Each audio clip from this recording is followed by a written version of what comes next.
Estás escuchando El Viajero Accidental con Luz Picos y José Luis Conde del viajeroaccidental.com en radioviajera.com. Jupiter and Mars. In other words, hold my hand. In other words, baby, kiss me. Fill my heart with song. Let me sing. Bienvenidos a un nuevo programa del Viajero Occidental en Radio Viajera.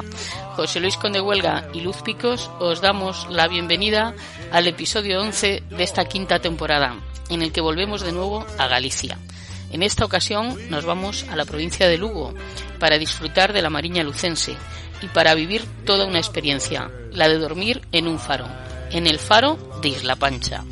Antes de irnos hasta allí, vamos a hablar con Pascual Baltar, técnico de señales marítimas, que ya estuvo con nosotros en el episodio que dedicamos al semáforo de bares y al que nos gusta recurrir cuando hablamos de estos temas porque sabe mucho de ello.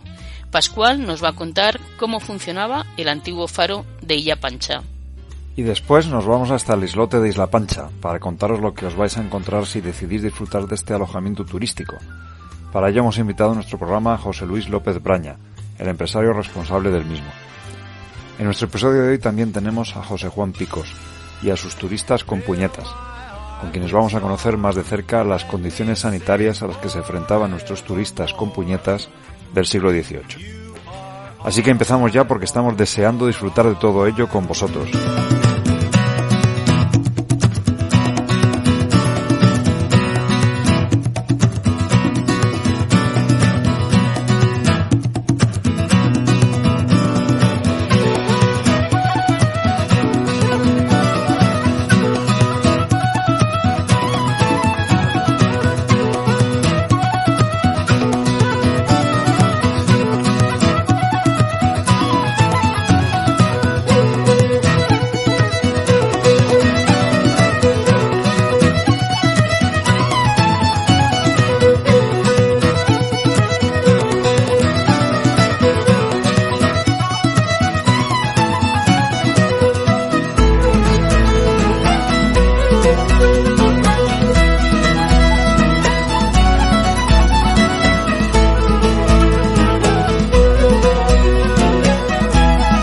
Pues ya tenemos con nosotros de nuevo en el Viajero Accidental, en Radio Viajera, a Pascual Baltar, a quien damos la bienvenida. ¿Qué tal, Pascual? ¿Cómo te encuentras?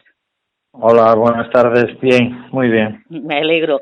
Mira, para aquellos oyentes que no hayan escuchado el podcast que dedicamos al semáforo de bares, queríamos que nos introdujeras brevemente cuál es tu relación con el tema de los faros. ¿Por qué tienes conocimiento de este tema? Bueno, yo un poco de conocimiento tengo, ya que entré en el servicio de señales marítimas en el año 76. Uh-huh. Y he pasado por diversos faros, entre ellos la Estaca de Bares, luego Sisargas, San Ciprián, uh-huh. Cabo de Ajo y Alicante, el faro de Cabo de las Huertas, que es donde me jubilé. Uh-huh. Para situarnos un poco en la época del faro del que estamos hablando, que es el antiguo faro de Isla Pancha, corrígenos si no es así, hemos estado informándonos un poco y hemos leído que a mediados del siglo XIX existían distintos órdenes de faros. ¿Puedes hablarnos un poco de ello, de qué tipos de faros había? Sí, había 5 órdenes de faros, dependiendo del alcance. Ajá. Entonces los que tenían gran alcance pues eran de primera, iban disminuyendo la categoría a medida que iba bajando el alcance. ¿Y dependía también un poco del tamaño? ¿Era solo el alcance no sé si la No, era? Solo del alcance. Porque claro, si tenían lentes muy grandes tenían que poner un sistema luminoso grande. Entonces, uh-huh. Por ejemplo, el de la Estaca, el antiguo, uh-huh. La óptica pesaba 3 o 4 mil kilos. Ajá. Era enorme, cabían 4 personas dentro. Sí. Y creo que esa óptica, yo la última vez que la vi en Valencia, que la estaban restaurando, sí. Y supongo que estará en algún lugar de la autoridad portuaria. Ajá. Y hoy estamos hablando del faro de Isla Pancha, como decíamos, cuya construcción, si estamos bien informados, se encarga el ingeniero Marcelo Sánchez Movellán en el islote de Isla Pancha, para alumbrar la entrada de la ría. ¿Cómo funcionaba este faro? ¿Cómo está ubicado? ¿Puedes contar un poco a los oyentes que no lo conozcan? Sí, bueno, yo te voy a hablar un poco de memoria porque sí. Yo toda la literatura la tengo en Alicante, entonces sí. Me es más difícil, pero bueno, empezó funcionando con una lámpara de aceite. Uh-huh. Posteriormente se puso una lámpara de Aladino, uh-huh, que funcionaba con petróleo. No, perdón, empezó con una lámpara de aceite, uh-huh, de nivel constante, creo que era, uh-huh, y después se pusieron varias lámparas de Aladino. Uh-huh. A medir, tenía una óptica giratoria, sí, y luego posteriormente ya se puso un hada de llama desnuda, uh-huh, que es un destellador y un regulador de presión todo en el mismo equipo. Sí. Que este equipo lo inventó Dahlen, uh-huh, Gustav Dahlen, que era un ingeniero sueco. Lo único que pretendía era poner en funcionamiento el sistema de alumbrado de alguna ciudad de Suecia, uh-huh, y allá por 1907 creo que fue, inventó la válvula solar, que luego le dieron el premio Nobel por ese invento, ¿no? Ya que era un cilindro negro, uh-huh, que se alargaba con la luz. Uh-huh. Y entonces encendía, o sea, al alargarse con la luz cerraba una válvula que era por donde pasaba el gas acetileno, que de aquello era muy caro, uh-huh, y conseguía que los faros pues ahorrasen pues 9 veces el petróleo que gastaban. O sea que consumían una décima parte de lo que consumían normalmente con la válvula solar. Entonces, claro, lo apagaba por el día y lo encendía por la noche. Y este equipo era uno de ellos, un haga de llama desnuda, que estaba mandado por una válvula solar de estas. Ajá. Era un equipo que llevaba una especie de diafragma de cuero de cabra que reducía la presión del acumulador de acetileno, porque el acumulador de acetileno está a 30 kilos y lo rebajaba a 5 o 6 kilos. Entonces la membrana se subía y bajaba con la presión del acumulador. Al subir se cerraba una válvula y el gas no podía pasar hasta que se iba gastando, y luego bajaba y volvía a abrir la válvula cuando estaba abajo. Entonces ese movimiento, uh-huh, se aprovechaba para dar un impulso a una rueda dentada que llevaba la rueda en los dientes, llevaba la característica del faro, o sea, las veces que tenía que alumbrar y apagarse. Sí, y al irse moviendo, pues el faro se encendía y se apagaba. Producía siempre la característica que tenía que dar. Era como, digamos, los intervalos, ¿no? El intervalo de tiempo entre sí, un claro, gas y otro. Claro, la rueda se hacían unos cortes con unas levas, digamos, que eran las que abrían y cerraban el gas. Entonces, claro, siempre producía la misma característica. Sí. El señor el Gustav Dahlen, uh-huh, pues era un físico de lo mejor que había, ¿no? Tiene un montón de premios.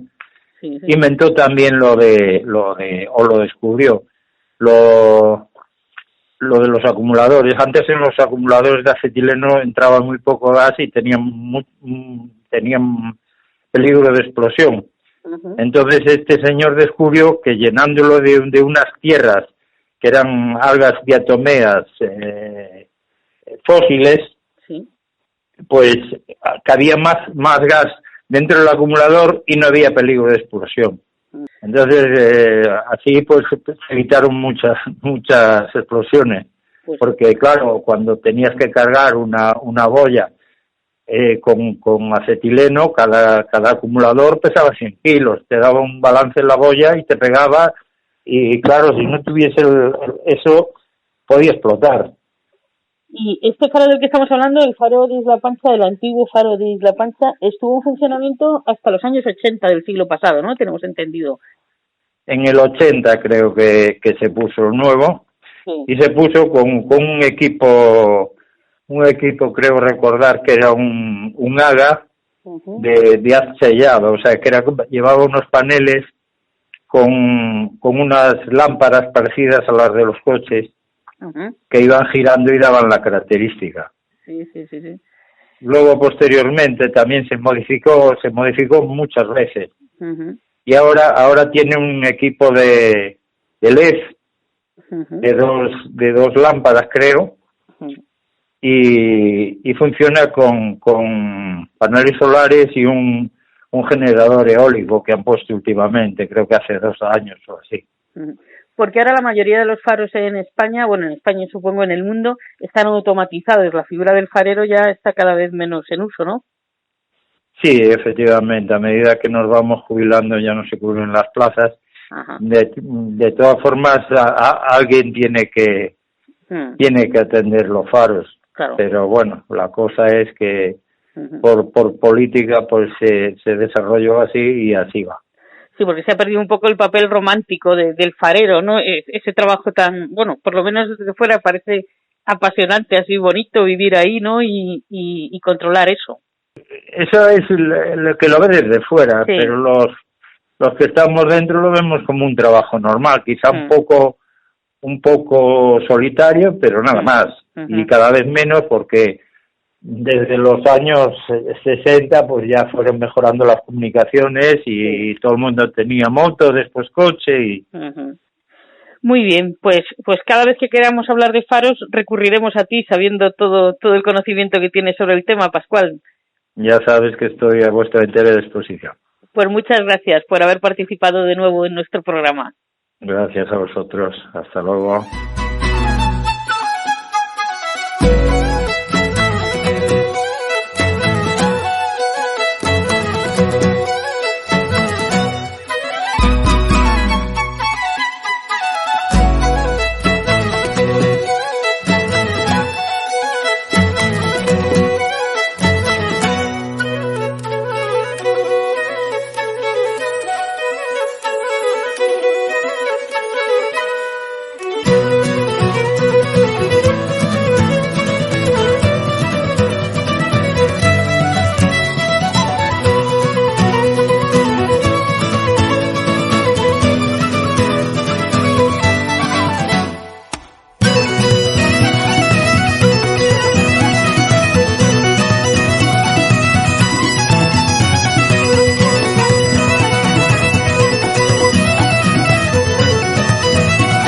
Ya tenemos con nosotros a José Luis López Braña, el empresario responsable del alojamiento turístico Isla Pancha.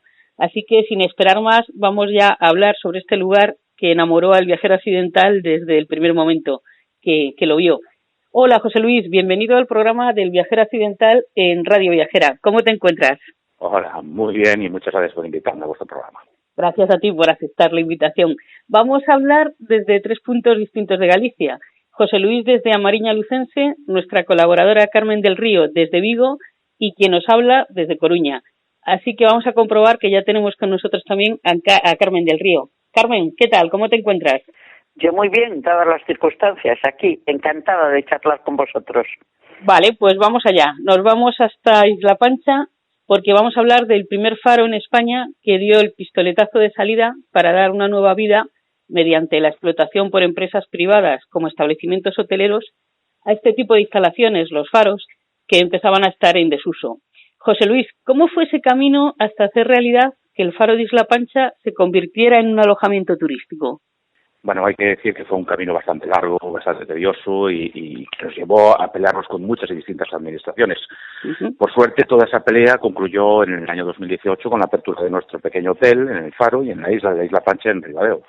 ¿Que es un proceso? O sea, ¿eso sale, me imagino, que a concurso o cómo funciona el tema? Correcto. Esto nace al albor del Ministerio de Fomento, que quiere fomentar las instalaciones portuarias como alojamientos, como hoteles, con darle un uso.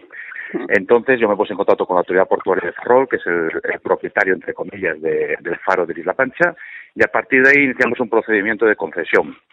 Ese procedimiento, que se inició en enero del 2015, concluyó en junio de 2016, después de pedirse autorizaciones tanto a la Xunta de Galicia como al Ministerio a Costas del Mar, al Ayuntamiento de Ribadeo y una serie de informes que fueron preceptivos y necesarios para poder otorgar la concesión del faro. Sí, porque nosotros recuerdo que viniendo de Asturias paramos una vez viendo el cartel para ver qué era, ¿no? Para ver cómo estaba. Coincidió que la persona que lleva pues la recepción y tal salía en ese momento, nos estuvo hablando de tal, y luego supimos que durante un tiempo volvisteis a estar cerrados. ¿Es posible? Sí, efectivamente. Ajá. Bueno, hubo unas decisiones arbitrarias por parte del Ayuntamiento de Ribadeo, que fue el único que me puso problemas para poder abrir este alojamiento, en la cual me hicieron hacer unas obras a mayores después de estar ya inaugurado, unas obras que no estaban en la licencia de obra y que a posteriori me solicitaron que las hicieran. Y entonces, durante 7 meses tuvimos que estar cerrados para ejecutar esas obras a mayores, que fueron la sustitución de la vía de agua, de una canalización de agua de 500 metros, y la sustitución de la barandilla que da acceso a la isla, que es un puente de 45 metros, por una que esté más adaptada a las normas de construcción. Afortunadamente ya se puede disfrutar de eso desde el 2018, ¿no? Efectivamente, desde el 1 de diciembre, desde el puente de diciembre exactamente, reabrimos con toda normalidad después de haber pasado todos los informes respectivos por parte del Ayuntamiento de Ribadeo. Ajá, genial. Bueno, la verdad es que el enclave es idílico, yo diría que paradisíaco, pero para nuestros oyentes, ¿eres tan amable de explicarles cómo es el enclave en el que se encuentra situado el faro de Isla Pancha? Bueno, voy a tratar de hacer una fotografía para que todo el mundo pueda hacerse una imagen de lo que es. Mira, el faro de la Isla Pancha está situado en la zona norte de la ría de Ribadeo, en la provincia de Lugo. Como he sabido, Ribadeo es zona limítrofe con el Principado de Asturias. La isla, que esta es una isla de media hectárea, de 4.800 metros, es donde está enclavado el faro, que es un faro de 1857, de planta cuadrada. Nosotros, si salimos y miramos alrededor, podemos ver todo lo que es la rasa costera de Asturias, y si miramos a nuestra costa oeste, podemos ver toda la rasa costera de Galicia, de la provincia de Lugo. Veríamos Foz, Burela y una serie de poblaciones que hay en toda esa rasa. El sitio es idílico por la elegancia que tiene, por la maravilla del emplazamiento mismo solamente. Y luego, tener un edificio de 1857 con casi 150 años de historia, pues eso ya es una maravilla en sí mismo. Bueno, y aparte del enclave precioso, ya digo que es precioso, una vez que entramos en ese edificio, ¿qué es lo que nos vamos a encontrar? ¿Cuál ha sido un poco el espíritu de la restauración de ese edificio? Bien, vamos a ver, el edificio se mantiene exteriormente con la misma construcción que se hizo en su momento. Se mantienen los mismos huecos, la misma torre, la misma zona de linterna, es exactamente igual por fuera. Por tanto, quisimos hacer un cambio totalmente radical, que la gente que se aloje allí piense que hay una cosa distinta. Allí es todo modernista, es todo con aperturas domóticas, automatizadas, son 2 apartamentos de 40 metros cuadrados, cada uno con una sala de cocina, con una habitación, con un cuarto de baño, con duchas inteligentes. Bueno, procuramos hacer una cosa de calidad en relación a la propia isla mismo, que ya lo merecía. Imagino que ahí interviene un poco el querer dirigirte a un tipo determinado de público, ¿no? Imagino que hubiera sido más fácil crear una serie de habitaciones más sencillas, pero se nota que aquí ha habido muchísimo gusto. Bueno, creo que incluso habéis optado y conseguido algún premio de decoración, ¿no? Sí, efectivamente. Empezando por el final, efectivamente estuvimos nombrados entre nuestros finalistas del mejor hotel de Europa, menor de 50 habitaciones. Se entregó en Capri el año pasado en el premio. Y después tenemos el premio también con el mejor hotel de España de rock, de premio rock, bueno, una serie de cosas que hubo ahí que fueron un beneficio para nosotros publicitariamente hablando. Dentro, efectivamente, quisimos hacer una cosa con empaque. Nosotros teníamos la opción de hacer 4 habitaciones, con lo cual, si metemos 4 habitaciones, estaremos metiendo más multitud de gente, pero serían habitaciones más pequeñas y no tendrían la calidad que tienen estas. Cuando hablo de calidad hay que pensar que tenemos 40 metros de apartamento en cada uno de ellos, con lo cual una familia tipo de un matrimonio con 2 hijos pueden alojarse sin ningún tipo de dificultad y estar muy a gusto en una zona, lógicamente, maravillosa, y el emplazamiento idílico que tenemos. Y por dentro, yo creo que está mal que lo diga yo, pero que está francamente bien. No, pero nosotros podemos confirmarlo, hemos estado y desde luego no falta detalle. Eso ibas a decir, Carmen, ¿no? Sí, es que es precioso. Está muy cuidado todos los detalles y luego lo que dices tú, ¿no? Que te permite hacer una vida dentro de lo que es el apartamento, te da mucha calidad de vida. Es totalmente distinto alojarse en este tipo de instalaciones que en una habitación. Lógicamente, ya a todos nuestros oyentes le dará la cabeza para pensar que la calidad de estar en una isla, de poder salir, de si el tiempo es bueno, estar leyendo en un sitio idílico, contemplar las vistas que tiene y luego dentro alojarte en unas instalaciones preciosas en las que se ha cuidado hasta el más mínimo detalle. Es precioso. Si me permites, en relación a lo que estás diciendo, estoy totalmente de acuerdo. A mayor nosotros lo que tenemos que darle es un servicio al cliente máximo, a nuestro potencial turista, siempre tenemos que beneficiarlo en todo, con lo cual las instalaciones del hotel son maravillosas, pero además hay una serie de personas que te ayudan a estar allí. Te hacemos la habitación perfectamente, te preparamos lo que necesites, procuramos contribuir en que el turista que esté alojado en nuestro hotel, aparte de esas instalaciones que estamos diciendo, esté perfectamente en un sitio, pues como estamos hablando, maravilloso. Porque en relación con eso que estabas diciendo, dais la opción, además de paquetes complementarios con detalles de bienvenida para parejas, posibilidad de servicio de comidas, ¿no? Dais un paquete más extenso. Exactamente, nosotros podemos complementarlo todo, o sea, todo lo que sea factible poder presentar en el Faro, que lo pidan, que lo vamos a tratar de conseguir. Nosotros tenemos acuerdos de colaboración con distintos restaurantes del Ayuntamiento de Ribadeo, con los restaurantes, digamos, top de la zona. Tenemos también detalles más personales que podamos ofrecer a parejas, o ya hubo pedidas de mano en el hotel, en la interna mismo hubo una pedida de mano. Entonces procuramos siempre dar ese servicio para que el cliente tenga todo lo mejor que se le pueda ofrecer. Claro, porque hay que explicarle a los oyentes que aparte de disfrutar del apartamento, hay la opción de subir por unas escaleras preciosas de forja, de sargadelos, hasta lo que era la antigua linterna, que bueno, ver ahí la puesta de sol es impresionante, ver cómo va cayendo el sol sobre el mar, ¿no? Sí, efectivamente. Esa escalera, esa zona es la zona más impresionante e impactante de nuestro alojamiento. Es una escalera de forja, de caracol, con 34 pasos, 34 escalones que nos dan a lo que es la linterna propiamente dicha. La linterna que alumbraba a los marineros antaños, que hoy en día esa linterna que tenemos ahí es de gas. Es una cesión hecha por la Autoridad Portuaria de Ferrol, está desconectada lógicamente. Hay que pensar que antiguamente las señales eran por puro fuego, fueron evolucionando hasta la bombilla que hay hoy en día. Y en su momento esta es de gas, daba la luz por gas. Y de todo esto, si nuestros oyentes quieren hacerse una idea antes de ir a visitarlo, tenéis un artículo en la web del Viajero Accidental dedicado al Faro de Isla Pancha, en el que podéis ver imágenes de todo esto. Efectivamente, unas imágenes que resultan muy bonitas porque la verdad es que no es que las fotos sean hechas por un especialista, es que es muy difícil sacar a esa escalera sin que salga tremendamente favorecida. Es una preciosidad, una preciosidad. Perdona, yo creo que sí. Además, procuramos, cuando la restauramos, hacerlo todo in situ para que quedara con la misma calidad del día que la montaron hace 160 años. Y en cuanto a la decoración, quien nos está diciendo, Carmen, que es un sitio decorado con mucho gusto, es alguien que es una apasionada de la decoración, porque te encanta todo ese tema, ¿no, Carmen? Sí, modestamente es un mundo que me apasiona, por eso es un lujazo abrir la puerta de entrada de un establecimiento y encontrarte con la grata sorpresa que han cuidado todos los detalles. La verdad es que es de agradecer.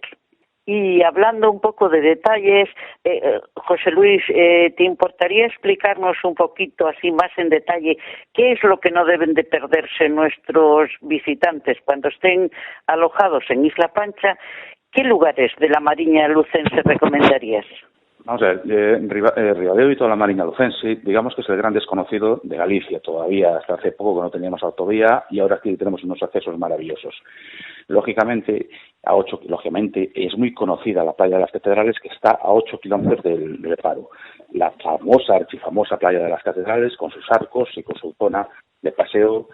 Ojo, hay que recordarse que para poder hacer a la visita a la playa de las Catedrales hay que pedir vez o una solicitud que suele estar restringida a la entrada a 5.000 personas. Después podemos ir a conocer la Catedral de San Martín de Mondoñedo en Foz. es una catedral de arte románico preciosa. Tenemos en Asturias la zona de Taramundi, que es una zona digna para visitar, con unos mazos antiguos de forjas antiquísimos. Es una auténtica delicia. Tenemos la suerte de estar en una zona paradisíaca completamente, que a tiro de piedra podemos estar también en Coruña 1 hora, en Oviedo 1 hora.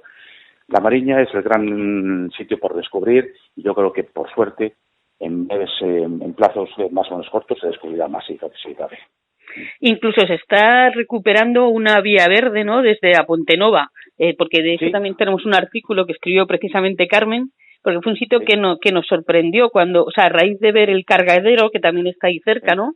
La historia esa también es peculiar, es bonita de conocer. El famoso tren de Ribadeo-Villaodriz, que era un tren mineral, un tren que llevaba mineral de hierro, que lo traían para cargar en los muelles de Ribadeo, y esa vía quedó en desuso completamente, pero hay unas zonas, hay unos túneles entre Asturias y Galicia, entre Pontenuevo y Ribadeo, que es una auténtica preciosidad. No cabe duda que el día que esté finalizado íntegramente esos 40 kilómetros que hay de vía, va a ser una zona para hacer senderismo, para ir en bicicleta, que puede ser una delicia de cualquier turista que quiera hacerlo. Que además la zona es tan bonita, es que realmente tienes razón que es una desconocida, porque muchísimo, a ver, yo por ejemplo que soy de Rías Baixas, pues no tengo que vender el producto porque ya todo el mundo conoce pues la zona, pero esa zona concretamente de Lugo tiene razón que necesita ser más conocida porque es una preciosidad. Cabe duda que las Rías Baixas, como tú dices, nos lleva muchos años de adelanto en lo que es promoción turística. Nosotros aquí en estas zonas estamos siendo totalmente incipientes en poder iniciar esas promociones que nos den a conocer en todo un ámbito y un espectro muy amplio. Sí, pero bueno, tenéis mucho para dar a conocer. Sí, sois unos afortunados. Sí, pero bueno, yo que no tengo tan viajado como vosotros, ojalá. A mí me encanta tener el producto que tengamos muy bueno, que tenemos, y venderlo como lo venden los italianos. ¿Lo quiero decir? Como venden los italianos, tener lo que tenemos nosotros. Efectivamente. Sí. Compartimos totalmente. Tenemos que ir despidiéndonos, pero no queremos hacerlo sin recordarle a nuestros oyentes que desde el Viajero Accidental apoyamos la campaña Yo Volveré a Viajar, que ha lanzado Radio Viajera. Y en nuestro caso, por la parte que nos toca, defendemos fervientemente que cuando vayamos volviendo a la normalidad nos dediquemos a viajar por España para intentar paliar un poco las pérdidas por la actual situación que estamos viviendo. Y en nuestro caso, en la parte gallega del Viajero Occidental, queremos animaros a que viajéis por Galicia y que vengáis a conocer lugares como el Faro de Isla Pancha, porque sin duda merecen la pena. Supongo que estás de acuerdo, ¿no, José Luis, que hay que fomentar esto? Estoy plenamente de acuerdo, y tanto que hay que fomentar la zona y conocer las zonas, que, como decía mi padre, conoce la zona más cercana, que así nunca te perderás en ella. Pues totalmente cierto. Entonces hay que conocer todas las zonas cercanas y promocionar, y el dinero poco que tengamos y gastarlo en nuestro entorno siempre. Pues sí. No sé y si más quieres... en estas circunstancias. Sí, yo creo que debemos de hacer un esfuerzo por viajar ahora en lo que es nuestra zona. Bueno, estoy pensando de cara a lo que se rumorea de cómo va a empezar el desconfinamiento y demás. Quizá en tipo de alojamiento como el vuestro tenga la ventaja de que se pueden alojar sin tener contacto con el resto de clientes apenas, ¿no? Entonces ahí yo creo que podéis partir en una buena situación. Yo, que soy positivo por naturaleza, creo que nuestro tipo de alojamientos pequeños, como es el mío, pueden tener más potencial de venta que un gran hotel, que un gran resort, no cabe duda. Entonces es lo que vamos a tratar de vender en el futuro. O sea, esperemos que a corto plazo, no a largo plazo, pues poder vender esa tranquilidad de un sitio en la cual estás tú solo, o como mucho compartir con otra pareja o otras dos personas más. Pues va a quedar ahí. En un entorno además que te permite pasear sin encontrarte gente. O sea, no solo que el establecimiento es precioso y goza pues de una isla nada menos que en sus instalaciones, sino que además una vez que atraviesas el puente y te dedicas a pasear, está en una zona que en estas condiciones que estamos teniendo, en este contexto que estamos viviendo, es el idílico, porque es se va a encontrar con playas amplias, senderos, cantidad de espacio en el que puedes perfectamente campar a tus anchas, sin encontrarte con gente. No cabe duda también la soledad que se puede tener en esa zona. Eso es lo que tenemos que vender, que esa tranquilidad, que esa zona que no hay cantidad ni masificaciones de gente, para que la gente venga tranquilamente aquí sin tener miedos a lo que pudiera encontrarse. Sí. Pues ahí quedará este podcast para que cuando volvamos a viajar, que como dice José Luis, también somos optimistas y pensamos que no tardará mucho en suceder, pues estará ahí este podcast para fomentar que se viaje a sitios así más, que nos inspiren más confianza en un primer momento por sus dimensiones y por su localización. No sé si quieres añadir algo más, Carmen, si quieres preguntar algo. Nada, animar a todo el mundo a hacer turismo de cercanía y turismo de naturaleza. Y en ese sentido, Galicia es un enclave privilegiado. Uh-huh. José Luis, ¿quieres añadir algo? Bueno, suscribo las palabras que acaba de decir Carmen perfectamente, y que la gente cuando salga este año, salga a corto plazo, pues que vaya a su entorno, que gaste su dinero en su entorno, porque seguramente le repercuta al final a él también, a esa persona. Efectivamente, estamos totalmente de acuerdo. Pues muchas gracias por haber estado con nosotros en El Viajero Accidental y en Radio Viajera, José Luis, y nos veremos por la Mariña lucense. Pues aquí estaremos para recibiros, encantados de teneros próximamente, y un placer, y gracias por la invitación. Gracias a vosotros. Gracias a vosotros, efectivamente.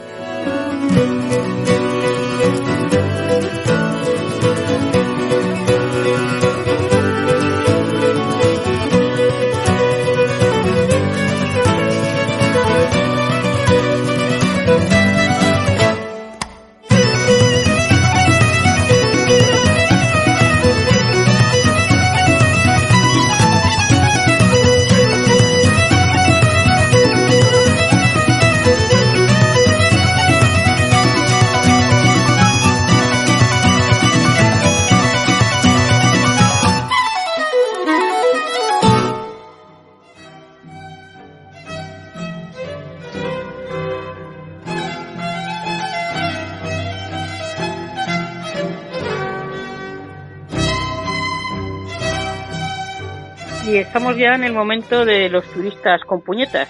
Así que damos la bienvenida a José Juan. José Juan, ¿qué tal estás? Pues de momento bien. Espero continuar así. Esperamos hasta todos. que esto se acabe. Eso es. ¿Y de quién nos vas a hablar hoy? Pues en estos tiempos del coronavirus hay confinados que no lo pasan bien. Es más, seguramente lo estarán pasando fatal. Porque hay personas que creen que la Tierra no puede girar sin su concurso y el encierro les resulta una jaula insoportable. Otros se enfrentarán por primera vez en extenso y en intenso a su soledad o a sus familiares más cercanos.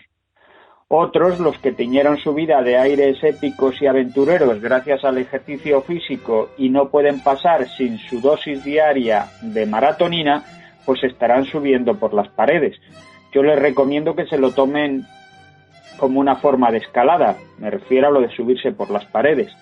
Los más pacientes repetirán uno de los mantras de las sectas de coaching y autoayuda y se consolarán con el socorrido de esta también salimos, que tanto se dice hoy. A mí lo que me asombra es que haya gente que pueda pensar que no vamos a salir, que nos vamos a quedar en el sitio como si nos hubieran dado una pedrada en la sien. Para este tipo de oyentes, recomiendo el podcast en el que hablamos de los abuelos del coronavirus, las plagas que la humanidad ha soportado desde la antigua Grecia, por lo menos. Pero hoy me interesa otro punto de vista, el de quien echa la vista 2 meses atrás y concluye que ojalá se hubiera quedado así. De ahí a decir que cualquier tiempo pasado fue mejor hay un paso. Pues a ellos les dedico mi crónica histórica de hoy.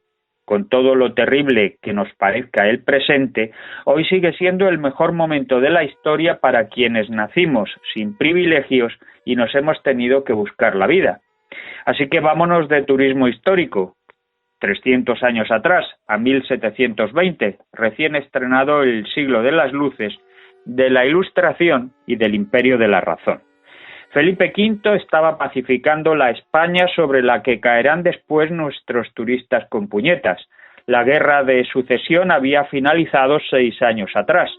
La primera mujer del primer Borbón, María Luisa Gabriela de Saboya, había muerto en 1714 de resultas de un parto complicado, el del futuro rey Fernando VI.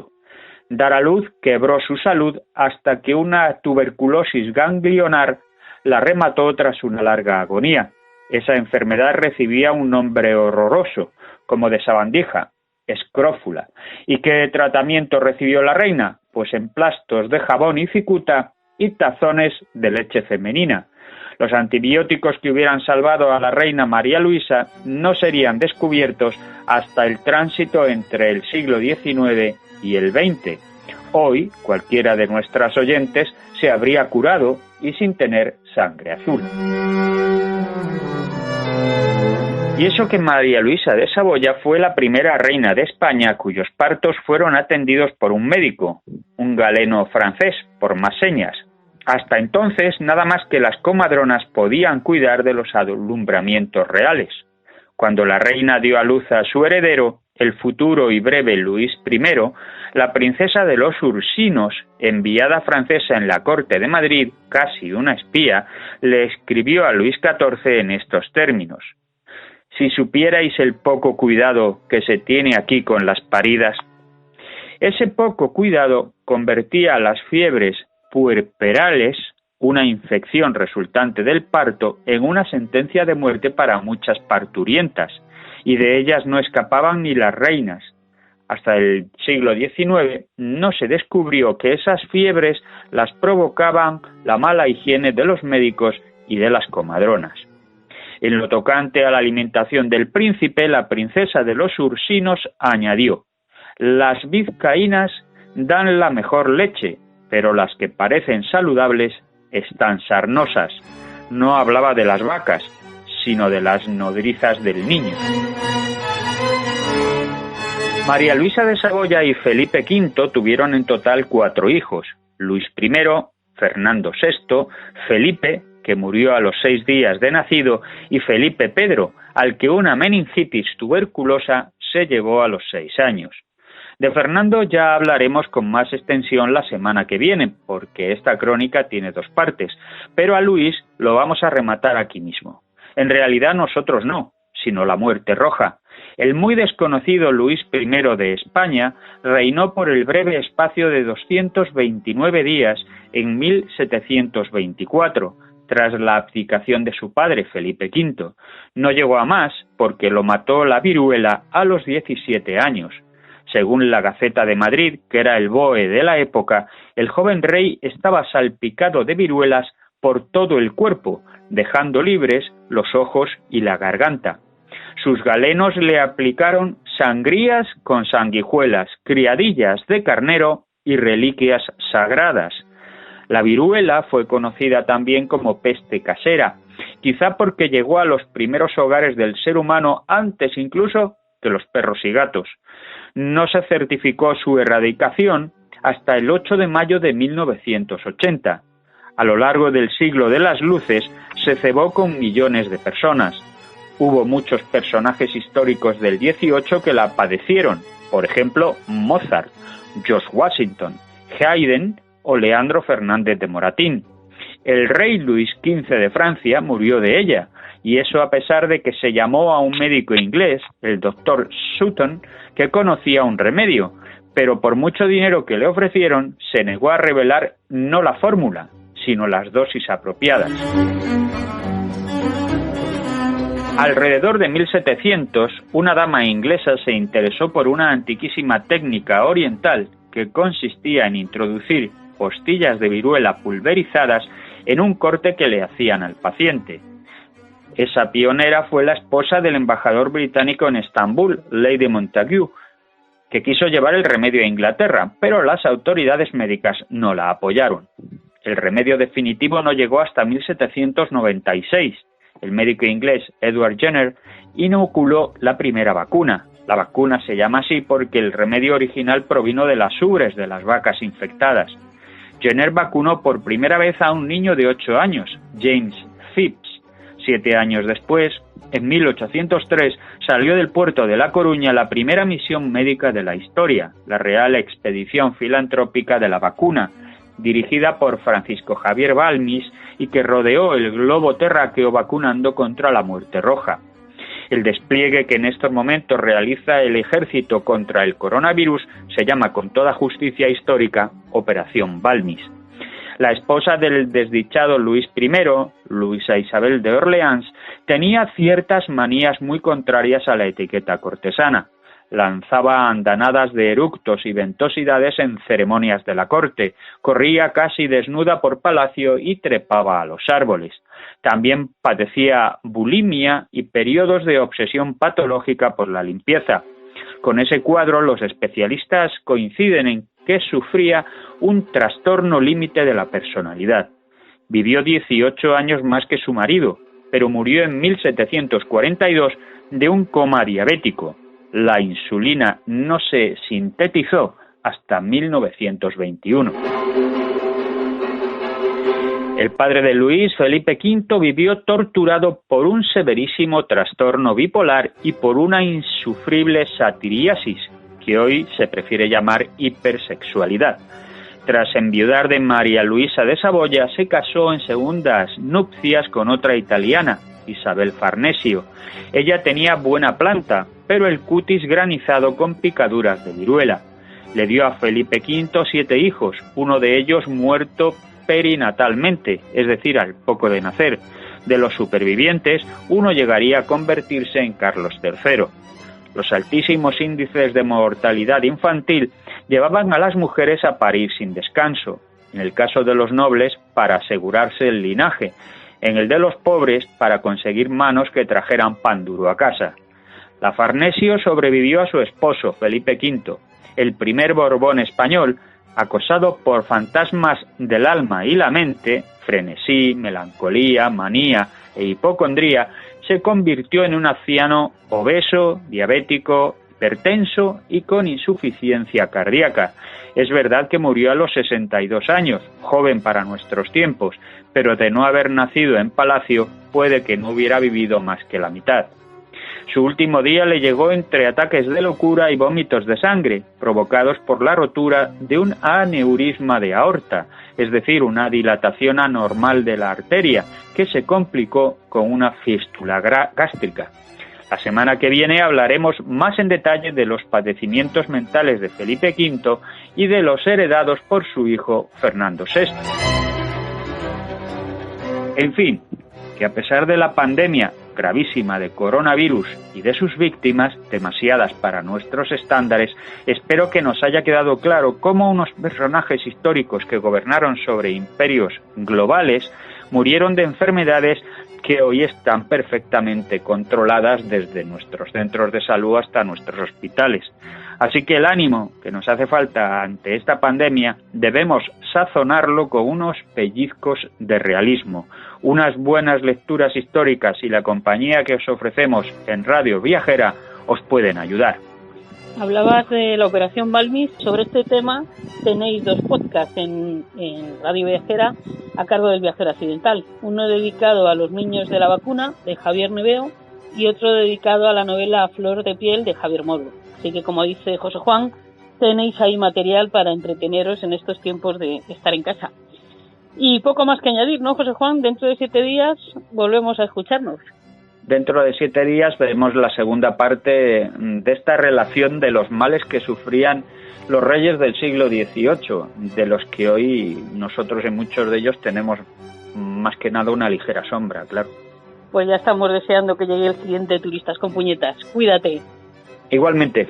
Hasta dentro de 7 días.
Y así llegamos al final de este episodio 11 de la temporada 5 del Viajero Accidental en Radio Viajera. Nos ha encantado irnos hasta la Mariña lucense y dormir en el primer faro de España al que se le dio el uso de alojamiento turístico. Queremos agradecer la presencia de Pascual Baltar, que comienza a ser nuestro farero particular, con quien nos encanta hablar de faros y señalizaciones marítimas. Y dar las gracias también a José Luis López Braña por abrirnos la puerta de su alojamiento. Y cómo no, a José Juan Picos por sus turistas con puñetas que nos han llevado de nuevo hasta el siglo XVIII para comprobar que en ciertos temas cualquier tiempo pasado no fue mejor. Damos las gracias, como siempre, a Mary Vecino por su trabajo técnico para la elaboración de nuestro programa y a David Esteban en la producción de nuestros podcasts. Está claro que en este tiempo que estamos practicando lo de quedarnos en casa, os gusta escuchar podcasts, porque las descargas del Viajero Accidental en iVoox ya han superado las 61.000. Gracias por escucharnos. Cada vez queda menos para practicar el Yo volveré a viajar, y aquí seguimos dándoos ideas para cuando comencemos a hacerlo. Estamos consiguiendo parar al virus, así que sigamos siendo responsables. Y entreteneos leyendo artículos del Viajero Accidental y escuchando nuestros podcasts. Nos escuchamos en 7 días. Cuidaos, cuidémonos todos para volver a disfrutar en breve de todo lo que nos espera ahí fuera.